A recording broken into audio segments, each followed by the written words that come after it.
Unlike everyone who is finding this anime super original and creative, I found the synopsis of this anime very cliché, but unbelievably, this is probably one of the best examples of how the execution of something in a story is sometimes more important than that the script addresses. Hey guys, how are you? I hope you are well. Today we are going to talk a little about this anime that is calling a lot of people's attention, called Tengoku Daimakyou, or Heavenly Delusion. And for those of you who don't know me yet, I am the Monio, the interdimensional demon that most talks about post-apocalyptic stories on YouTube, and you're on my channel.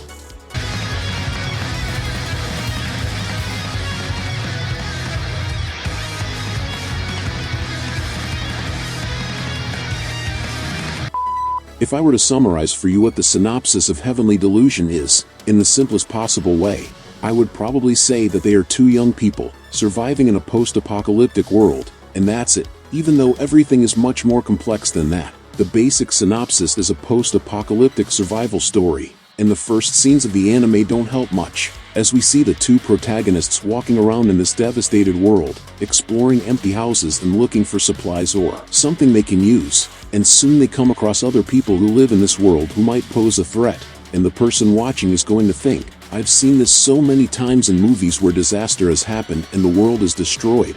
I've watched every season of The Walking Dead. Before the show gets boring and repetitive, I just watched The Last of Us on HBO. So you might think, more cliché than that, only if the damn zombies appear, but right in the first episode a very different monster appears, and in the second episode, when the monster shows up and the protagonists have to fight him, everything gets pretty interesting. The monster has some symbols that remind me of angels from Evangelion, and in general its design is quite interesting. And I'm not saying that the clichés just disappear, they are still there. For example, in the scene where the hotel owner says that the monster is actually her son, and that he's supposed to be harmless, I thought, this woman is probably going to die. And guess what happens?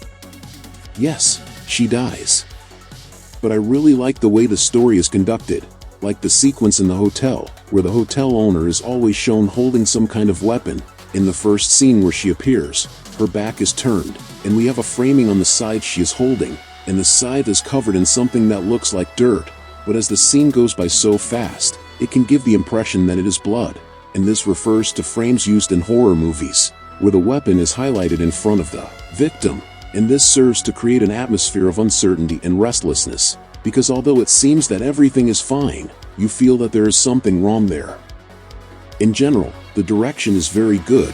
Right in the first two episodes, we have the scene where the girl says she is a boy, or the scene where she admires herself in the mirror, which at first seem to be just scenes played to show the characters, but as you progress through the episodes these scenes take on another meaning. The production of the anime is also very good, with a very fluid and beautiful animation, in addition to very well-made and detailed scenarios. In general, the art direction is very good. One thing that I found very interesting about the anime compared to the manga is that it changes the order of some things. In the anime, the story alternates between the two surviving protagonists and the parts with the children at school, but in the manga it is different. We have an entire first part with just the children, so that the protagonists only appear at the end. The idea in the manga is probably to convey the feeling of doubt whether or not there is a world out there, but in the anime it might not work so well, because we would have an entire first episode with just the children, for the protagonists to appear only at the end or in the second episode, and the anime would give you the impression of something that it is not, since most of the time, we follow the two protagonists surviving, so I believe it turned out better that way. And yes, this whole part of school is very reminiscent of Promised Neverland, only with less fluff. But overall this is an anime that creates interest through mystery, because even what happened to the world is a mystery to the characters, and there are some theories that the characters themselves come up with, but nobody is sure of anything. And speaking of characters, these are quite different from what we are used to in other works. First, because they are very charismatic, as they were probably born in this world, or at least grew up in it. They are already used to that world, and they behave like normal teenagers, with dialogue and attitudes that sound very natural. Let's try to understand a little about each character. Let's start talking about Maru. He is a boy of approximately 15 years old, who has some powers that are related to these creatures that live in this world, and he is very similar to Tokio, the main child who lives in the school and who is shown in the past. By the way, one thing I wanted to highlight about the character Tokio is that sometimes the character is referred to as a boy and sometimes as a girl, and then we find out that it was actually a girl, and that those children did not learn the concept of gender, and probably hence they referred to each other in the two ways. But back to Maru. I believe he has some kind of kinship with Tokio, because they look a lot alike. I theorize that maybe Tokio could be his mother, and that maybe the other person with the same face he's looking for is maybe a twin brother. But that's just my speculation as I haven't read the manga, just the beginning. And we also have Kiruko, and this is probably the most interesting character in the anime. She starts out as a girl who is working for Maru, and who is looking for some people, one of them a doctor and the other an acquaintance. But right at the beginning we discover that she is actually Kiruko is Haruki, Kiruko's brother, who had his brain transplanted into his sister's body after an accident. She is looking for the doctor who performed the operation and the man who mentored her before the accident, Robin.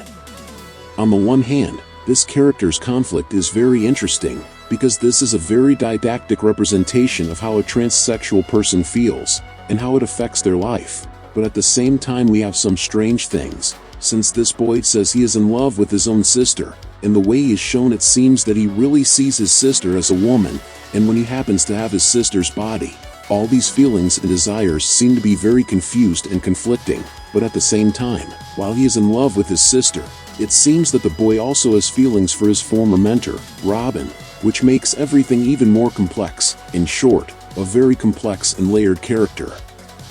Are you guys enjoying the video? If so, consider subscribing to the channel to follow my other content. And once again talking about the script, a simple thing, but which I think is very cool, is that many times, things don't necessarily have an explanation that will serve for the script, or that you can use to discover things. For example, there are an episode where the characters are walking down the street and an earthquake just starts, and is it an earthquake that has some connection to what happened to the world or something like that? Probably not. It was just something that could happen. Right after that they meet a character who asks for money in exchange for information and tells a story about his origin. And this story seems to connect with the flashbacks we see from school with the children. But soon afterwards it is shown that the mark he has on his arm, and that was part of the story, was false, and soon we begin to doubt what he said. And that sounds natural, because probably in a world like that, we would hear a lot of stories, but few would be true. Another cool example is when they find those monsters that seem to be sleeping in the parking lot, and at first we don't know what they are or why they are like that, and you can imagine that being in a world like that, you would just find a lot of strange things and without explanations that are just there, and you would just pass by them and go on your way. All of this gives a very great sense of realism and puts you in the position of the protagonists, of sometimes seeing something and simply not being interested in discovering the what it is, perhaps simply because it is not interesting or practical for them. But the main thing that is keeping me very interested in this anime is the mysteries. What is the heaven that the characters are looking for? What happened to this world? What is school and children? What is that character that looks like an alien? And why are only children apparently able to sail?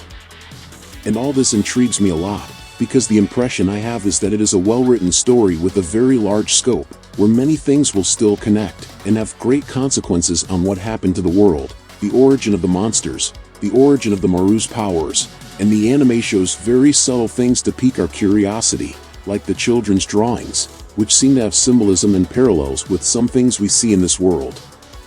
But what about you? Did you like Heavenly Delusion? Will you follow the manga?